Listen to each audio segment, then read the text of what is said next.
बहुत सुंदर है।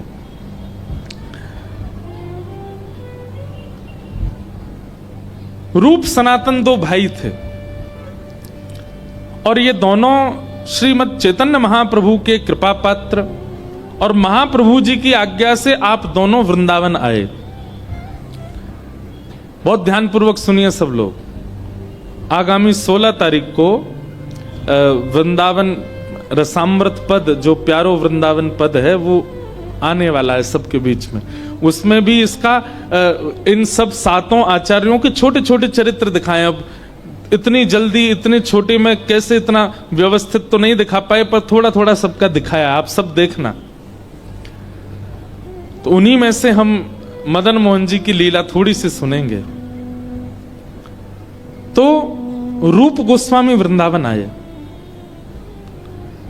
अब लीला तो बहुत बड़ी है कि इन पर महाप्रभु जी ने कैसे कृपा की और कृपा करके इनको कैसे भक्ति भाव में व्यवस्थित किया और इनको वृंदावन भेजा। एक बात याद रखिएगा, सोई सुहागन प्रिय जाहि रीछ। श्रद्धावान बने हो इसका मतलब आपकी भक्ति है। आप विश्वासवान बने हो ठाकुर जी के प्रति, इसका मतलब आपकी भक्ति है। लेकिन आपके चित्त में ठाकुर जी के प्रति प्रेम निष्ठा भरी है, इसका मतलब आपका कोई बल नहीं है। ठाकुर जी चाह रहे हैं आपसे, इसीलिए आप प्रेम कर रहे हो उनसे।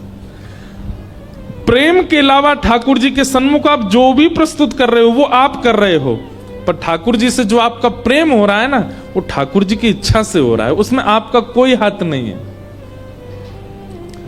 ठाकुर जी से प्रेम ठाकुर जी की कृपा से होता है, बाकी सब आपकी इच्छा से होता है। तो रूप गोस्वामी वृंदावन में रहते थे। एक दिन इनको अनुभव हुआ कि एक नन्हा सा बालक, अच्छा ये रोज अपने भजन करते थे और भजन में व्याकुल होते थे, हे नाथ कब मिलोगे, मुझे पता है आप इसी ब्रज वृंदावन में हो, आप इसी यमुना के तट पर हो, मुझे कब मिलोगे। रोज व्याकुल भाव से पुकारते थे। एक दिन श्री रूप गोस्वामी बैठे थे अपने यमुना तट पर और तभी उनको नन्हा सा एक बालक अपनी ओर बुलाता हुआ दिखा। थोड़ी देर में वो बालक अंतर्ध्यान हो गया। रूप गोस्वामी जब पीछे दौड़े तो देखा कि आगे एक टीला था, एक मिट्टी का टीला, और उसके ऊपर गैया खड़ी है और अपने चारों थनों से दूध प्रवाहित कर रही है। बिना किसी के हाथ लगाए दूध निकल रहा था थनों से। जाकर के जब उस टीले को हटा करके देखा तो वहां से वृंदावन के प्रथम निधि श्री गोविंद देव जी प्रकट हो गए। वो गाय उनका अभिषेक कर रहे थे और इस प्रकार वृंदावन के प्रथम निधि श्री गोविंद देव जी वृंदावन पधारे। रूप गोस्वामी को श्री गोविंद देव जी प्रकट प्राप्त हुए और इस भाव को सुनकर के आचार्य जन प्रसन्न तो बहुत हुए, लेकिन रूप गोस्वामी के भैया सनातन गोस्वामी बड़े चिंतित हो गए। ठाकुर जी, मेरी भक्ति में कोई कमी रह गई, मेरे भाव में, मेरे प्रेम में कोई कमी रह गई, आप मेरे पास नहीं आए अभी तक। और आप मनी मन सोचते जैसे रूप को मिले हो वैसे सनातन को कब मिलोगे। सनातन गोस्वामी मथुरा में यमुना जी के तट पर रहते थे और भजन करते थे। बहुत सुंदर कथा है, ध्यान से सुनिएगा।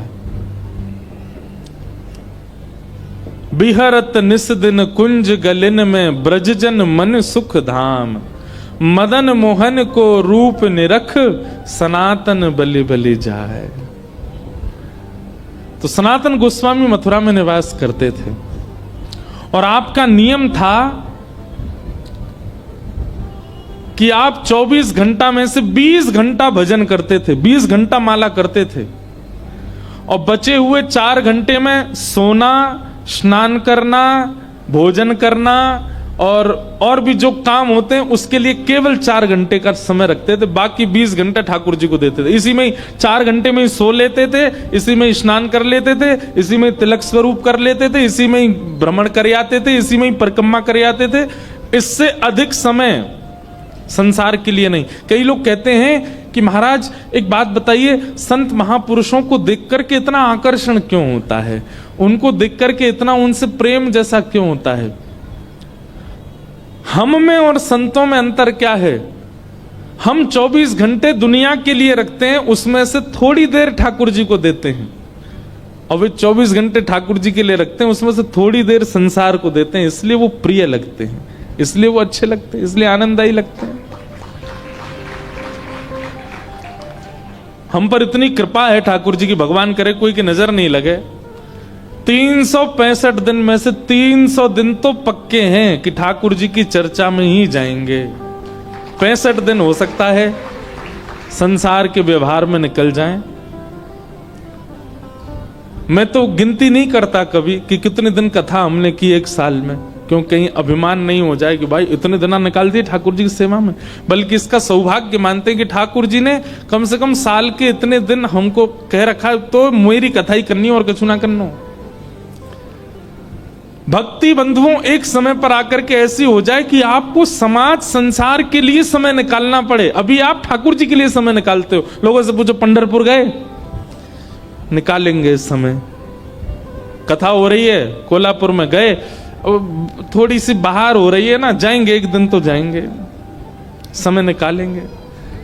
आप ठाकुर जी के लिए समय निकालते हो, बल्कि होना यह चाहिए पूरा दिन ठाकुर जी को दो, संसार के लिए समय निकालो। मैं ऐसे ऐसे परिवारों को जानता हूं जिनके पास कोई बहाना नहीं होता ठाकुर जी की भक्ति के लिए।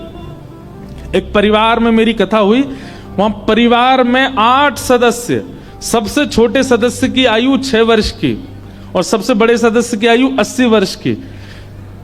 8 के 8 सदस्य 4 बजे उठ जाते हैं और 4 बजे उठ करके स्नान ध्यान करके अपने ठाकुर की सेवा में लग जाते हैं। मंगला हो जाती है, 4 बजे के बाद श्रृंगार हो जाता है, राजभोग हो जाता है, उत्थापन हो जाता है, संध्या हो जाती है और रात्रि की सेवा 8:30 बजे पूरी हो जाती है ठाकुर जी की। मतलब 4 बजे से सेवा शुरू होती है, 8:30 बजे दिन के 4-4.5 घंटे में पूरी सेवा कर देते हैं। इसी में मंगला भी कर देते हैं, इसी में श्रृंगार भी कर देते हैं, इसी में राजभोग भी कर देते हैं, इसी में उत्थापन और इसी में शयन। 8:30 बजे तो ठाकुर जी को शयन करा के सब अपने स्कूल गए, ऑफिस गए, कॉलेज गए, दफ्तर गए, निकल गए। शाम को 6 बजे लौट करके सब आ जाते हैं और आकर के 8-9 बजे तक फिर सो जाते हैं। 3:30-4 बजे फिर उठ करके सेवा।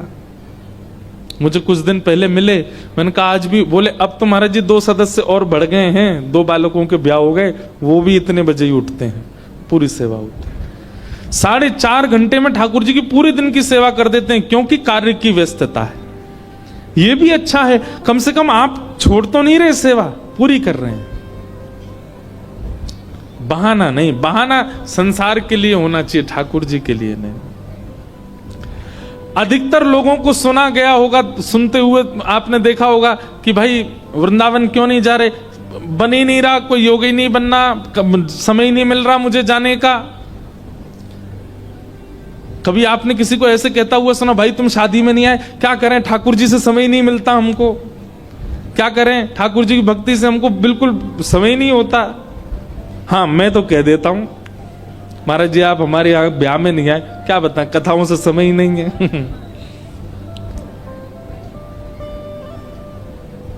भक्ति तब मानो जब आप किसी से ऐसा कह दो कि भाई क्या करें ठाकुर जी से हमें समय ही नहीं मिलता। अभी आप संसार से समय निकालते हो। एक मध्य प्रदेश में हनुमान जी का मंदिर है, तो हनुमान जी के मंदिर के ठीक बगल में एक पुलिस स्टेशन है। असली घटना है, इसी कलिकाल की 50-60 साल पुरानी, और 50-60 तो ज्यादा बोल दिए मैंने, शायद 30-40 साल पुरानी घटना होगी। तो हनुमान जी के मंदिर में एक सिपाही, एक पुलिस वाले, छोटे, ज्यादा उच्च श्रेणी के नहीं थे, हवलदार थे। तो वो रोज पहले हनुमान जी को प्रणाम करते, फिर अपने पुलिस स्टेशन जाते थे। तो हनुमान जी में उनकी इतनी निष्ठा थी, कई बार वो हनुमान चालीसा पाठ करके हनुमान जी को देखते और नेत्र बंद करते 4-4 घंटे बैठे रह जाते मंदिर में ही। और फिर अचानक आंख खुलती तो भागते। तो पुलिस स्टेशन के जो मुख्य इंस्पेक्टर थे वो उनको डांटते, है भाई तुम समय पे नहीं आते हो, कहाँ रह जाते हो, क्या करते हो। बोले मैं हनुमान जी के मंदिर में बैठा रह जाता हूँ बगल में, तो मैं सुबह ही जाता हूँ, पर मैं क्या, बोले भक्ति वक्ति करनी है तो वर्दी उतारो, उसी में लगे रहो। बहुत डांट पड़ने लगी। एक दिन तो लास्ट वार्निंग दे दी, बोले कल से अगर तुमने एक भी दिन ऐसा किया तो तुमको हम निकाल देंगे। लेकिन बेचारे रोज हनुमान जी के पास आते। हनुमान जी के प्रति उनका कोई संबंध था, या तो भाई मानते थे या कुछ मित्र मानते, कुछ मानते थे। तो बाहर आए और बाहर से ही प्रणाम करने लगे हनुमान जी को। बोले अंदर नहीं आऊंगा, अंदर आता हूं तो आप पकड़ लेते हो, मेरी नौकरी छूट जाएगी। बाहर से प्रणाम करके जाने लगे तो मन बेचैन हो गया कि नहीं, क्या नौकरी इतनी बड़ी है मेरे लिए कि मैं हनुमान जी को बाहर से देख रहा हूं? नहीं, भीतर जाके प्रणाम तो करूं। अब लेट होऊंगा तो हो जाऊंगा, क्या होगा, निकाल देंगे मुझे। पर हनुमान जी तो ये जीवन भर साथ रहने वाले, ये मुझे कभी नहीं त्यागेंगे। भीतर गए और जैसे हनुमान जी को प्रणाम किया, उनका तो नियम था, देखते ही समाधि लग जाती थी। बैठ गए समाधि में। और दिन तो 3-4 घंटे की लगती थी, आज 8 घंटे की समाधि लगी। शाम हो गई और शाम होते ही जब होश आया, बोले जय हो बजरंगबली, तुम भी बढ़िया हो। मतलब जब पता था कि आज अगर मैं लेट हुआ तो मैं नौकरी से निकल जाऊंगा, तो आज 8 घंटा लंबी कर दी समाधि। अब शायद आप ही चाहते हैं कि मैं छोड़ छाड़ दूं नौकरी, ठीक है मैं जाता हूं अभी। अब वो मुझे डांट करके निकालें उससे पहले मैं ही निवेदन कर दूंगा, भाई मुझसे नहीं हो पाएगा। भीतर गए, इंस्पेक्टर साहब से जाकर के बोले भगवान आप रोज रोज मुझे डांटें, उससे अच्छा मैं आपसे निवेदन कर दूं, मैं इस नौकरी के लिए बना नहीं हूं, आप मुझे निकाल दीजिए। इंस्पेक्टर बोले क्यों, क्या हो गया, और तुम ऐसे क्यों बात कर रहे हो, सब बढ़िया तो चल रहा है, कोई दिक्कत है नहीं। बोले नहीं, देखिए उस दिन भी लेट हुआ, आज भी फिर मैं लेट हो गया।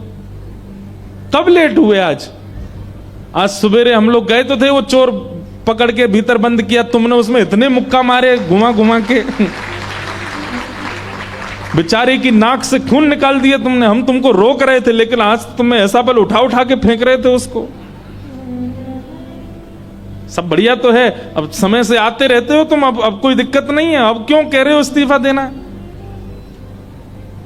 बोले मैं कहां गया आपके साथ, मैं तो आज अभी आया हूं पुलिस स्टेशन। तो बाकी सबको अरे देखो ये क्या, ये पागल हो गया, भांग वांग खा के आया है। अरे भाई हम सब आज सवेरे हमको फोन आया, हम लोग कहीं गए थे पकड़ने, एक चोर को पकड़ के लाए, तुमने उसमें बड़ी पिटाई लगाई, हम सब साक्षी हैं। उसके हाथ पैर कांपने लगे। बोले भगवान मैं सौगंध खा के कहता हूं अपने परिवार की कि मैं सुबह आया था तब से मंदिर में ही बैठा हूं, मैं आया ही नहीं हूं अभी यहां नौकरी, मैंने ज्वाइनिंग ही अभी शाम को करी है। तुरंत दौड़ करके गए। बोले नाथ आज मेरी जगह आप गए थे, तभी इतने मुक्का पड़े हैं चोर में। हनुमान जी महाराज गए उसकी जगह। इसका मतलब ये नहीं है कि कल एग्जाम है और आप कहो हे पंडरीनाथ आप ही मेरा रूप धारण करके चले जाओ, पास करवाया हो मुझे। ये तो भक्ति भाव पर निर्भर करता है, जिसका प्रेम अतीत होता है। और एक बात बिल्कुल शुद्ध तरीके से समझ लीजिए, संसार के लोगों को आकर्षण करने के लिए रूप है, संसार के लोग आकर्षित स्वरूप से होते हैं, संसार के लोग आकर्षित आपके वस्त्रों से होते हैं। ठाकुर जी का आकर्षण का केंद्र मानवों का केवल और केवल सरल स्वभाव। जितना सरल स्वभाव वाला व्यक्ति उतने ज्यादा आकर्षित ठाकुर जी होते हैं उससे। और आज के मानव में सारे गुण हैं सरलता छोड़ करके, वो सरल नहीं है बस, बाकी सब गुण हैं उसमें। तो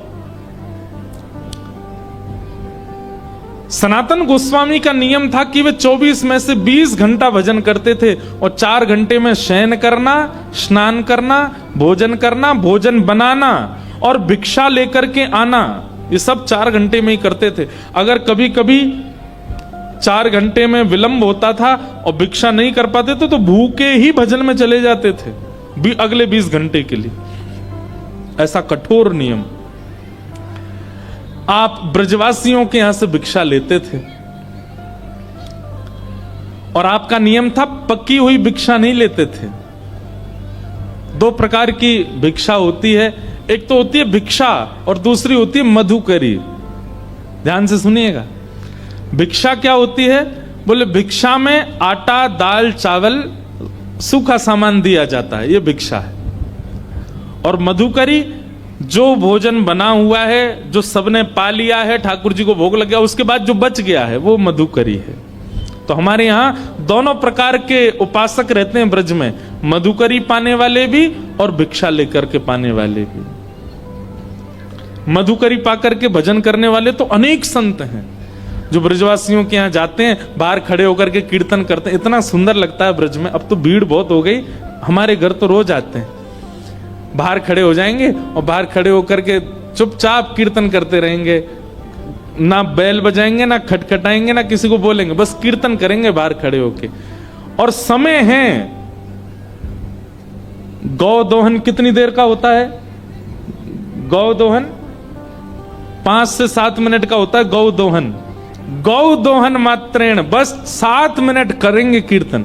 7 मिनट में आपने भिक्षा दे दी तो ठीक, नहीं तो चले जाएंगे। ऐसे आज भी महात्मा रहते हैं ब्रज में। और उनका विचार पता है क्या है? कि भाई जा ब्रज में स्वयं ठाकुर इन ब्रजवासीन के घर में बिन बुलाए घुस घुस के चोरी करके खावे, उन ब्रजवासीन ते हम मांग करके खा लेंगे, हमारो भजन बढ़ेगो। वजन नहीं, भजन, भजन बढ़ेगो। बिना बुलाए डोले घर घर। ठाकुर जी तो बिन बुलाए घुस जाते हैं ब्रजवासियों घर में, कहां बनो सब खोल खाल के पाले। तो संतों की ऐसी भावना होती है, भजनानंदियों की ऐसी भावना होती है, हम भैया ठाकुर जी की तरह भीतर तो प्रवेश नहीं कर सकते, पर मांग के तो पा सकते हैं ना।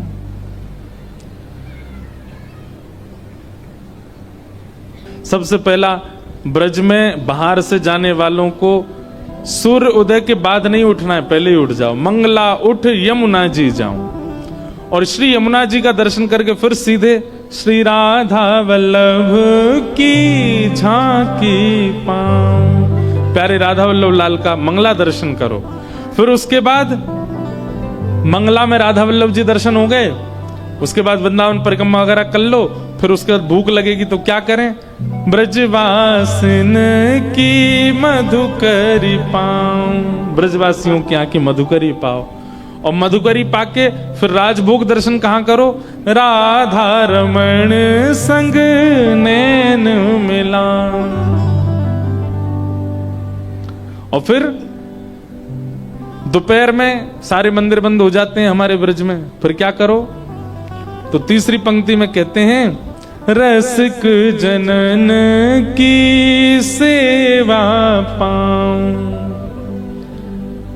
प्यारे कुंज बिहारी के दर्शन पाऊं। शाम को जब तक मंदिर नहीं खुलते हैं, रसिक जनों की, ब्रजवासियों की सेवा करो, और सबकी सेवा करके कुंज बिहारी लाल के दर्शन करो, बिहारी जी के दर्शन को आनंद लो। आप रोज भिक्षा लेने के लिए जाते थे। एक दिन आप भिक्षा लेने के लिए गए तो एक ब्रजवासी मैया थी, उनके घर में श्री मदन मोहन जी की सेवा विराजमान थी।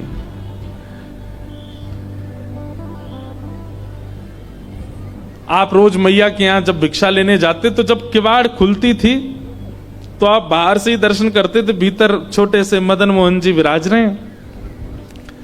आप तो देख करके रोज प्रणाम करके चले जाते थे, इससे अतिरिक्त कोई और अवसर आपको मिला नहीं। पर ठाकुर जी को ये बहुत भाग है, जब किवाड़ खुलती और भिक्षा लेने के लिए सनातन गोस्वामी आते, भीतर खड़े ठाकुर जी की अद्भुत सुगंधी से पूरा घर महक उठता।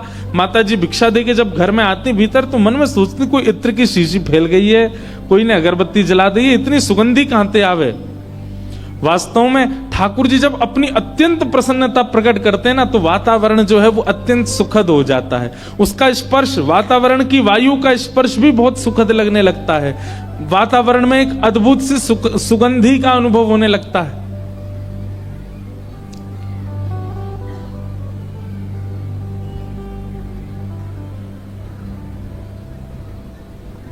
तो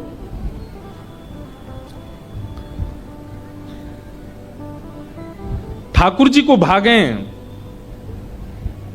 सनातन गोस्वामी, हमको भाते हैं ठाकुर जी, पर ठाकुर जी को भागे सनातन गोस्वामी। रात्रि में ठाकुर जी मैया की, बूढ़ी मैया जो थी, उनके स्वप्न में गए और स्वप्न जाके बोले, मैया तुमने मेरी बड़ी सेवा करी, मैंने तुम्हारे घर खूब सेवा करी, खूब सेवा करवाई, खूब 56 भोग अरोगे, खूब आनंद सो प्रेम पायो, लेकिन अब आपके कछु दिना शेष रह गए। मैया को बता रहे हैं ठाकुर जी, मैया से कह रहे हैं कछु दिना में आप तो चली जाओगी वैकुंठ, और फिर मैं अकेला रह जाऊंगा, फिर आपके दूर दूर के रिश्तेदार सब यहां पे आके लड़ेंगे झगड़ेंगे कि हम करेंगे सेवा, हम करेंगे सेवा। मैया वहां से अच्छा तो तू मुझे पहले ही कोई और को सौंप जा। तो मैया ने स्वप्न में ही पूछा, जय जय कौन है, कौन ऐसा सुहागन है जिससे आप अपनी सेवा कराना चाहते हैं? तब ठाकुर जी बोले, मैया एक बाबा तो भिक्षा लेवे आवे, सनातन बाबा, वही को तू मुझे पधरा दे, मैं वही के पास ही अपनी सेवा करवाऊंगा। मैया पहले तो बहुत रोई, बोले मेरी सेवा में कोई कमी है ठाकुर जी? बोले कमी नहीं है मैया, तू बस कछु दिना की मेहमान हो रहे। मैया को कष्ट भी दे दिया और चिंता भी दे दी।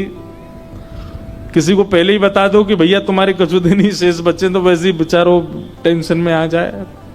ठाकुर जी केवल इतना ही कह देते कि उसको दे दो, ये क्यों बता दिया कि कछु दिना में ही जाने वाली है। मैया को पहले तो चिंता हुई, बाद में मैया ने विचार किया कि ठाकुर जी सही कह रहे हैं, अगर मैं किसी को नहीं दे के जाऊंगी तो रिश्तेदारों की नजर तो गड़ी है, क्योंकि दर्शनार्थी आते हैं, चढ़ावा चढ़ता है, और उस चढ़ावे के लोभ में कहीं ठाकुर जी को कहीं गलत स्थान पर ना ले जाया जाए। तो अगले दिन मैया ने श्रृंगार किया, भोग लगाया, इतने में ही बाहर सनातन गोस्वामी आ गए थे भिक्षा लेने। तो मैया गई और रोते रोते बोली, बाबा कल रात में स्वप्न में ठाकुर जी आए और आकर के मुझसे कह गए कि मुझे तो बाबा दे दो, अब तुम यहीं डटे रही हो, मैं ठाकुर जी को ला रही हूं, उनको सब श्रृंगार सामग्री सब आपको दे रही हूं, ठाकुर जी को ले जाओ, आप ही सेवा करो बाबा। सनातन गोस्वामी बोले, मैया मैया रुको रुको रुको रुको, हमको श्रृंगार करना नहीं आता, हम केवल नाम जप करना जानते हैं, राधे कृष्ण कृष्ण कृष्ण राधे राधे, 20 घंटा यही करवाओ हमसे। अब किसी की रुचि नाम जप में होती है, किसी की रुचि सेवा में होती है, किसी की रुचि कथा में होती है, किसी की रुचि परिक्रमा में होती है, किसी की रुचि भोग में ही होती है। सनातन गोस्वामी बोले, दूसरी बात, सेवा तो सौभाग्य मेरे पास ठाकुर जी आएंगे, पर आपका इतना सुंदर भवन, इतनी बढ़िया व्यवस्था, मैं तो छोटी सी कुटिया में रहता हूं, और जमुना जी में बाढ़ आ जाती है तो मेरी कुटिया तो भय और जाती है, उसमें ठाकुर जी को कहां विराजमान करूंगा, मेरे यहां कोई महल नहीं है।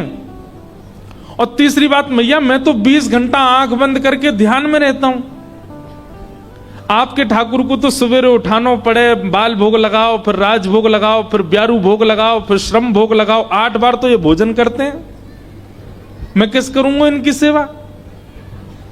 अच्छा मुझे करने में दिक्कत नहीं, मैं तो देखो 4 घंटा ही नियम से बाहर रहता हूं, उसमें ही सेवा कर पाऊंगा, इनसे पूछ लो ये राजी है कि नहीं।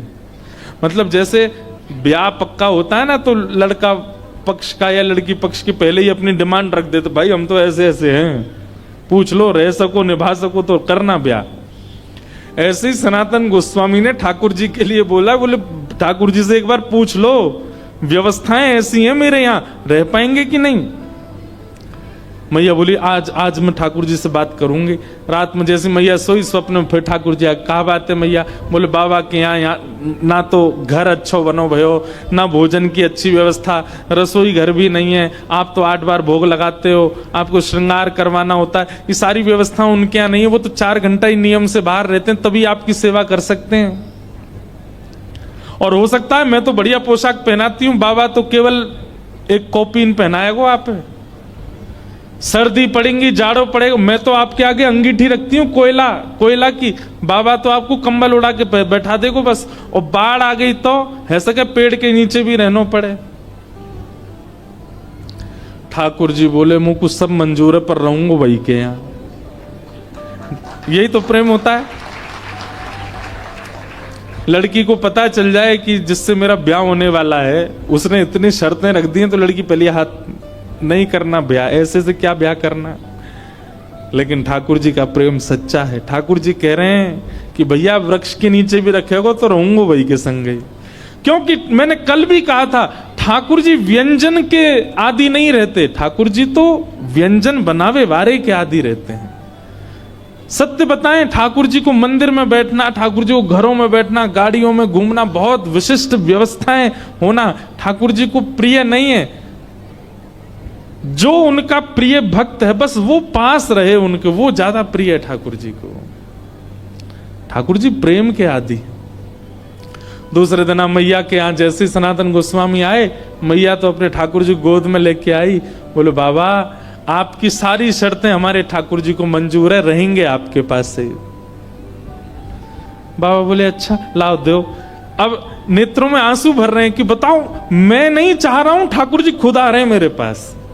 ये मेरे भजन का बल है। अपने हृदय से लगा करके श्री मदन मोहन लाल जी को लेकर के आए, नेत्रों से अविरल अश्रुधार गिरते जा रहे हैं। बोले ठाकुर जी झोंपड़ी से महलों में जाते हुए लोगों को देखा, पर महल से झोंपड़ी में आते पहली बार देख रहा हूं मैं। चौकी भी नहीं है एक बैठाने के लिए, नीचे फर्श पे ही गोबर का ऊंचा सा एक बना दिया चौकटा, उसी पे बैठा दिए ठाकुर जी। सनातन गोस्वामी के हाथ पैर कांप रहे हैं, कहीं ठाकुर जी को कोई दिक्कत नहीं हो जाए। जल की व्यवस्था कर दी। अब बोले अब क्या भोग लगाऊं, मुझे तो सब्जियां भी बनानी नहीं आती, मैं तो आटा लेके आता हूं, यमुना जल में माड़ करके मोटा सा आटा टिक्कड़ बना करके और रज में भीतर धर देता हूं, 2-2 दिन में उसी में से निकाल के पाता रहता हूं, इनका कैसे भोग लगाऊं मैं।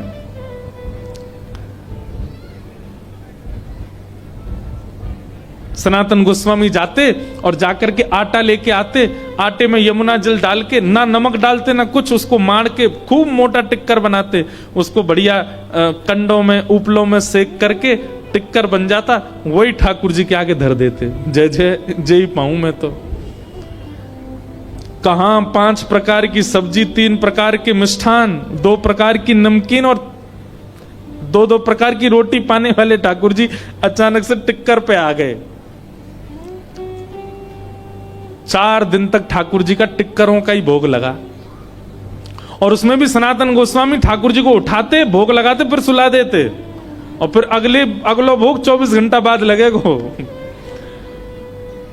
4 दिन बाद ठाकुर जी सनातन गोस्वामी के ध्यान में आए, नेत्र बंद करके जप कर रहे थे।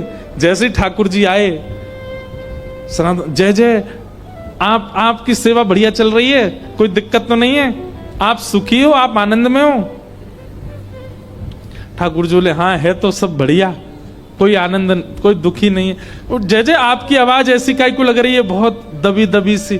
बोले वो कहा है 4 दिन से रूखे टिक्कर पा रहे हैं ना, गले में इर्ज गए हैं हमारे, इर्ज ना समझते, गले में अटक गए हैं। अरे जय जय, मैं कहा आज्ञा करो, और नेक वाह में जो है का नमक डाल दे करो आटे में, नमक डाल के फिर जल से मार दिया करो, थोड़ा तो नेक स्वाद आ जाएगा उसमें। सनातन गोस्वामी बोले पिछले 40 साल से तो मैं केवल आटा ही पा रहा हूं, मैं नमक कभी डाला नहीं, पर आपकी आज्ञा कल से नमक लाऊंगा। भिक्षा लेने गए, आटा लिया तो आटा दे करके बेचारी मैया तो चली गई भीतर। सनातन गोस्वामी सुनो थोड़ा नमक और दे दो। मैया बोली आ गया चटोरा घर पे, अभी तो नमक की क्या चले, अभी देखना क्या क्या आएगा तुम्हारे यहाँ। अब तो महाराज नमक लेकर के गए, जाकर के आटा बोर के ठाकुर जी को पवायो। 4 दिन 5 दिन तक ठाकुर जी बढ़िया, अब तो टिक्कर में नमक है पाते हैं। 4-5 दिन बाद ठाकुर जी फिरते ध्यान में आ गए और खांसते भय आए। सनातन गोस्वामी बोले जय जय, जाड़ो लग गो आपको, ठंड लग गई है? नहीं जाड़ा ठंड तो नहीं लगी है, पर भैया देखो बहुत बढ़िया लग रहा है, हमको कोई दिक्कत नहीं, हम बहुत प्रसन्न है, 24 घंटा में एक बार भोजन मिलता है, प्योर डाइटिंग चल रही है हमारी। लेकिन ठाकुर जी ने ऐसा तो नहीं बोला, कोई तो मैं बोल रहा हूं। लेकिन भाई आटा जो है ना, ये पेट में जाता है, जगह जगह चिपक जाता है, इसलिए उसमें घी लगाया जाता है ताकि सब जगह से बढ़िया प्रेम से निकल जाए। नेक घी लगा दे करो वहां में रोटी में। ठाकुर जी मेरे पास घी कहां से आया, लेकिन मैं कोई नहीं, भिक्षा में लेके आऊंगा। भिक्षा लेने गए, आटा लेके आए, नमक लेके आए, मैया से मैया नेक्स्ट से तो घी दे दो। घी का एक सुंदर डिब्बा दे दिया। आप तो महाराज टिक्कर बनते हैं, उसमें घी और लगता है। अच्छा, सनातन गोस्वामी तो पिछले 40 साल से साधारण पाते थे, लेकिन अब वे भी पाते हैं तो उनको कहते हैं भाई स्वाद तो है, आनंद तो आ रहा है। और फिर चिंता होती है कि कहीं ऐसा नहीं हो मेरी जीभ चटोरी हो जाए इनके चक्कर में। अब तो घी लगा के पान लगे। 5-6 दिन की सेवा हुई, ठाकुर जी फिर आ गए और ध्यान में आकर के सनातन गोस्वामी जय जय, सब आनंद, कोई दिक्कत तो नहीं, सब बहुत बढ़िया है। तो बोले फिर, बोले जब आप जाते हो भिक्षा लेने, आटा भी लाते हो, नमक भी लाते हो, घी तो है ही है, एक आलू भी ले आया करो। और जब टिक्कर सेकते हो तो उसमें जो धीमी धीमी आंच रहती है उसमें आलू डाल दिया करो, वो आलू भुन जाएंगे, भुन के उनके छिलका अलग करके मीड़ के उसमें नमक डाल करके दे दिया करो। सनातन गोस्वामी बोले फिर 6 दिन बाद कहोगे नींबू भी ले आओ, फिर कहोगे चीनी भी ले आओ, फिर कहोगे मालपुआ बनाओ, अब कहोगे फिर रसगुल्ला बनाओ। ठाकुर जी आप चलो, आपको वापस मैं ही छोड़ के आऊं महलों में। और महाराज जैसे ही ठाकुर जी गोद में उठाए वापस ले जाने के लिए, प्रत्यक्ष श्याम सुंदर प्रकट हो गए और लिपट गए। और मदन मोहन जी प्रकट होकर के बोले मैं रूखी रोटी में ही राजी हूं, रहूंगा तुम्हारे पास से, जाऊंगा नहीं यहां से, यहीं रहूंगा। आहा, बिहरत निस दिन कुंज गलिन में, ब्रज जन मन सुख धाम, मदन मोहन को रूप निरख, सनातन बलि बलि जाए। ऐसे हमारे श्री मदन मोहन लाल, बोलो मदन मोहन लाल की। तो वृंदावन सप्त निधियों के दूसरे ठाकुर जी श्री मदन मोहन लाल जी ऐसे सनातन गोस्वामी के पास आए। इसके बाद मुगलों का बहुत आक्रमण चल रहा था, उसमें भी औरंगजेब ये क्या करते थे कि ये मंदिरों में जाके मंदिर तोड़वा देते थे और फिर मूर्तियों को खंडित कर देते थे, जिसके कारण कई ठाकुरों ने ब्रज से राजस्थान पलायन किया। गोविंद देव जी प्रस्थान कर गए, जयपुर में विराजमान हो गए। गोविंद देव जी के मंदिर की 3 मंजिलें तो गिरवाई दी थी औरंगजेब ने। तो गोविंद देव जी को ले जा करके जयपुर के राजा ने कहा कि हम यहां सुरक्षा देंगे, आप ठाकुर जी को ले आओ। तब फिर सनातन गोस्वामी ने पत्र लिखा, बोले भैया हमारे ठाकुर श्री मदन मोहन जी हैं और इनकी भी बड़ी ख्याति है, सब मथुरावासी ब्रजवासी दर्शन करने आते हैं, इनका भी स्थान वहीं हो। तब सनातन गोस्वामी जी भी इनके शिष्य या सनातन गोस्वामी वो लेकर के ठाकुर जी को मथुरा गए, जयपुर गए और श्री मदन मोहन लाल जी जयपुर में विराजे। अब जयपुर के राजा जो थे वो गोविंद देव जी की सेवा करते थे और गोविंद देव जी की सेवा के बाद फिर श्री मदन मोहन जी की सेवा करते थे। जयपुर में 3 ठाकुर विराजते हैं वृंदावन के, मदन मोहन, गोविंद देव और गोपीनाथ। तो राजा की एक पुत्री थी, उसका विवाह हुआ, बड़े धूमधाम से विवाह हुआ। राजस्थान में करौली एक जगह, वहां पर उसका विवाह हुआ। विवाह में पिता ने अपनी पुत्री से कहा बेटी देख मैंने तेरे लिए सब व्यवस्था की, इतनी पालकियां जा रही, इतना सोना जा रहा है, इतने जवाहरात जा रहे हैं, तेरे लिए कोई दिक्कत नहीं छोड़ी। एक राजकुमार से तेरा ब्याह निश्चित किया, और कुछ तेरे मन में हो तो तू मुझे बोल, मैं तेरे को दूंगा। तो उस बेटी ने कहा पिताजी पक्का दोगे? बोले हाँ। बोले आप तो प्यारे गोविंद देव की सेवा करते हो, ये जो दूसरे ठाकुर श्री मदन मोहन है इनको मुझे दे दो, मैं इनको करौली ले जाऊं और वहां इनकी सेवा करूं। तो महाराज बेटी की ये बात सुनकर के पिता इतने व्याकुल हो गए कि अपनी पुत्री के चरण पकड़ लिए कि लाली तू कहे तो जयपुर का पूरा घराना तेरे नाम कर दूंगा, लेकिन तू ठाकुर जी को मत लेके जा मुझसे। ये कृपा करके ठाकुर जयपुर में विराजे, वृंदावन में प्रगटे ठाकुर जी जयपुर आए हैं, इनको लेके मत जा। बेटी बोली और मुझे कुछ नहीं चाहिए पिताजी, बाकी सारी संपत्ति आप रख लो, लेकिन मदन मोहन लाल जी को मुझे दे दो। यहां बेटी की हट हो रही है कि मुझे दे दो, पिता लड़ रहे हैं कि नहीं। सबने आके समझाया, बोले आपके पास गोविंद देव जी हैं ना, आप उनकी सेवा में हो, बिटिया कह रही है तो श्री मदन मोहन जी उसके साथ चले। बोले नहीं, मैं तो दोनों की सेवा करूंगा। लेकिन जब पुत्री का हट अधिक होने लगा तो फिर राजा ने एक नियम बना दिया। बोले ठीक है, एक काम करते हैं। बोले क्या? कल तेरे सामने 5 विग्रह एक जैसे रखे जाएंगे मदन मोहन जी के। पहले से 5वें तक एक भी अंतर नहीं होगा। एक से नेत्र, एक से नासिका, एक से होठ, एक से हाथ, एक से पैर, एक ही धातु, एक ही श्रृंगार, एक ही वस्त्र, एक ही इत्र, सब कुछ एक जैसा। उन 5 में से 4 स्वरूप जो होंगे वो अभी कल के परसों के निर्मित होंगे। एक स्वरूप जो है वो असली मदन मोहन जी होंगे। अगर तैने असली पहचान लिए तो तू ले जाना, और तू अगर नहीं पहचान पाई तो फिर वो जयपुर में ही रहेंगे। बेटी हां बोलने में संकोच करने लगी तो राजा बोले इतना ही प्रेम है तेरा, नहीं पहचान पाएगी तो फिर मना कर देना। तो उसने कह दिया नहीं नहीं, मैं पहचान जाऊंगी, मैं बहुत प्रेम करती हूं अपने मदन मोहन जी से, मैं पहचान जाऊंगी असली कौन से। राजा बोले ठीक है। रात भर बेटी चिंता में बैठी रही, रोती रही, क्या करूं क्या करूं। अब तो मदन मोहन जी के किवाड़ बंदे थी, सो रहे थे। बाहर ही जाकर के देहली पूजने लगी, हे ठाकुर जी मैं तो अयोग्य हूं, अबोध हूं, पर मेरी इच्छा है कि आप मेरे साथ चलो। अगर आप मेरे साथ चलना चाहते हैं वास्तव में तो कुछ लीला कीजिए ना। और ऐसा कहकर के रोते रोते रोते वो वहीं सो गई। ठाकुर जी स्वप्न में आए और स्वप्न में आकर के बोले सुनो हे राजकुमारी। बोले हाँ। देखो तुम्हारे पिता मुझे बिल्कुल नहीं छोड़ना चाहते, वो 5 स्वरूप एक जैसा ही बना करके प्रस्तुत करेंगे। मुझे पहचान पाना बहुत मुश्किल होगा, तुम नहीं पहचान पाओगी। राजकुमारी बोली जय जय, तो फिर मैं क्या करूं।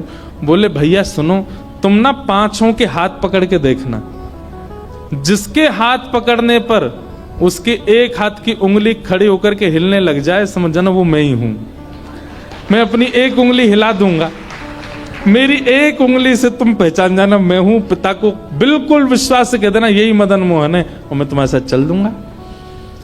वो तो नाचने लगी रात में, जय हो मेरे मदन मोहन लाल। अब तो कल मैं आनंद से, आप बस उंगली हिला देना अपनी। राजा ने कोई कसर नहीं छोड़ी, एक एक अंग बिल्कुल मदन मोहन जी जैसा निर्माण करवाया और 5 ठाकुर विराजमान कर दिए और अपनी पुत्री को सामने खड़ा किया। जयपुर के राजघराने के सब लोग खड़े हैं, बड़े बड़े लोग, देखने के लिए कि आज पता चले मदन मोहन जी जाएंगे कि नहीं। और कहा लाली देखो बताओ कौन से मदन मोहन जी। नेत्रों में पट्टी बांधती थी ताकि स्पर्श से ही पहचान सके। तो पहले मुंह पकड़ती, उसके बाद यहां पकड़ती, हाथ पकड़ती, जैसे ही हस्त कमल पर हाथ घुमाती उंगली नहीं हिलती, बोलती ये नहीं है। दूसरे पर हाथ करती और हाथ पे ऐसे घुमाती, बोली ये भी नहीं है। तीसरे चौथे सब निकल गए। अब तो वो घबरा गई कि ऐसा तो नहीं मदन मोहन जी उंगली उठा ही नहीं रहे हो। 5वें पर जैसे ही गई, जैसे जाके देखा, उसने फिर से हाथ देखे, ठाकुर जी ने उठाई नहीं उंगली। अब तो बोली रुक जाओ मैं एक बार और देखूं। और एक बार और उसने प्रयास किया, पहले दूसरे ने नहीं उठाई। तीसरे के पास जैसे ही गई, नेत्र थोड़े भर से आए उसके हृदय से, हे मदन मोहनलाल कृपा करो ना। जैसे हाथ पकड़े सोई ठाकुर जी ने अपनी उंगली उठा करके धीरे धीरे हिला दी। उसने तुरंत ठाकुर जी का हाथ पकड़ के पिताजी के सामने, पिताजी ये हैं मदन मोहनलाल जी। अब सब लोग देखने लगे, राजा को पता है असली कौन से। राजा नतमस्तक हो गया, दंडवत हो गया और दंडवत होकर के बोला पुत्री ने सही चुना, यही है श्री मदन मोहनलाल। महाराज रथ तैयार किया, उसमें मदन मोहन जी को विराजमान किया और बहुत रोया राजा। पुत्री जाते जाते बोली पिताजी आप रोइए मत, आपने देखा मैं कितना प्रेम करती हूं मदन मोहन जी से। आपने 5 स्वरूप बनवाए फिर भी मैं पहचान गई कौन से हैं मदन मोहनलाल जी। राजा धीमे से बोले सुन मुझे सब पता है, तूने कैसे पता किया। वो उंगली हिलती हुई मैंने भी देखी थी, लेकिन मैं कष्ट में नहीं रो रहा हूं, मैं तो प्रसन्नता में रो रहा हूं। तू ले जाना चाहती तो मैं कभी नहीं भेजता, पर ठाकुर स्वयं जाना चाहते हैं इसलिए मैं भेजूंगा। वो स्वयं इच्छा प्रकट कर रहे हैं इसलिए मैं भेजूंगा। और इस नाते से, इस कृपा से श्री ठाकुर मदन मोहनलाल जी आज भी जयपुर के श्री राजस्थान के श्री करौली में विराजमान हैं। बोलो मदन मोहन लाल की जय।